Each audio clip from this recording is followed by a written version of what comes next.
This version of a Putzmeister M42 concrete pump on an MAN truck has a gross vehicle weight of about 32 tonnes. Depending on the pump fitted, it can have an output of up to 160 cubic metres of concrete per hour.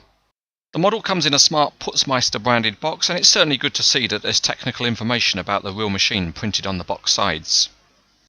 Once you open up the box and pull out the inside, you see that the packaging is the typical foam rubber backing that Conrad like to use.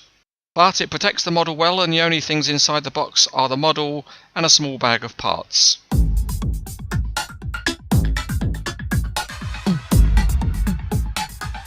It's a Conrad truck model, so as usual you have to do some minor surgery on some plastic pieces to free them up, and that's the door mirrors and the aerials, because you need to fit them to the cab.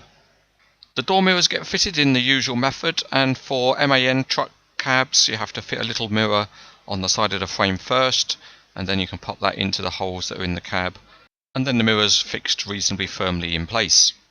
Up on the roof there's a single aerial to fit, and it's best to use a pair of tweezers to get the right force to squeeze the aerial in. One neat feature of the model is that there are 4 plastic spreader plates for use under the outriggers, and when not in use they can be clipped into place on the rear outrigger beams. That keeps them neat and tidy whilst the truck is driving along on the road.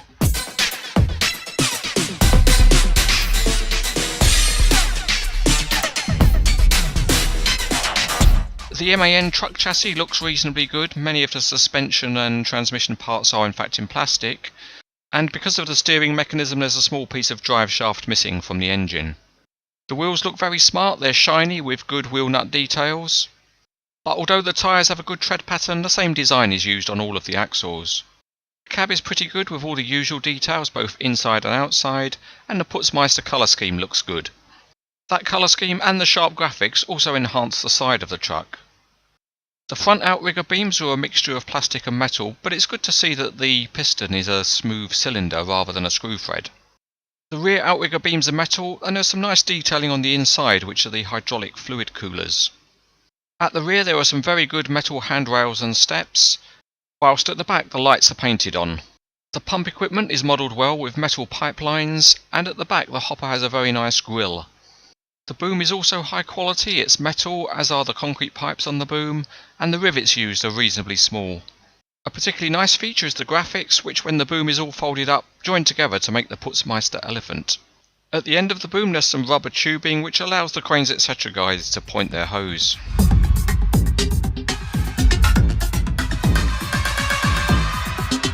Giving the Putzmeister a spin out on the test track is satisfying because it rolls along very well in a straight line.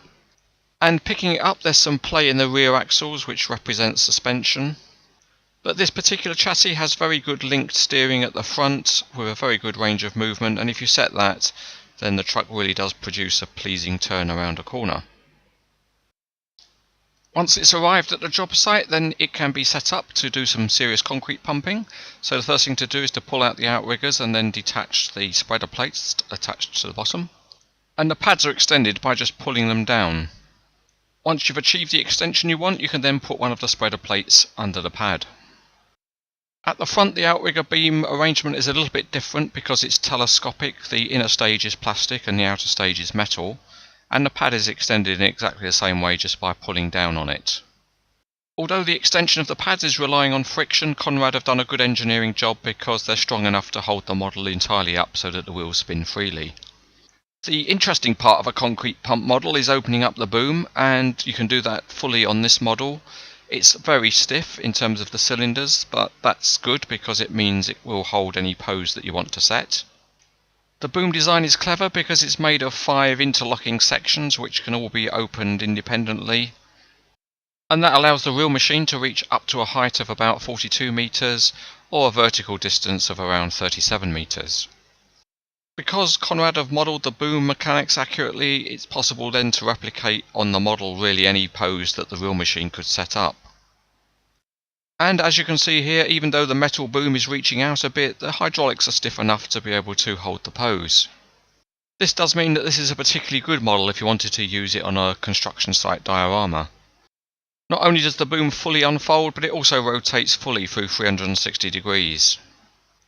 And there's also another nice little feature, which is that the hopper has a little lid which can open and shut. Unusually for Conrad, the truck part of this model doesn't have a tilting cab, but in all other respects it's a very nice concrete pump model. It's strongly made and the features work very well. There's a good level of detail and it looks sharp in the Putzmeister colour scheme. It's highly recommended.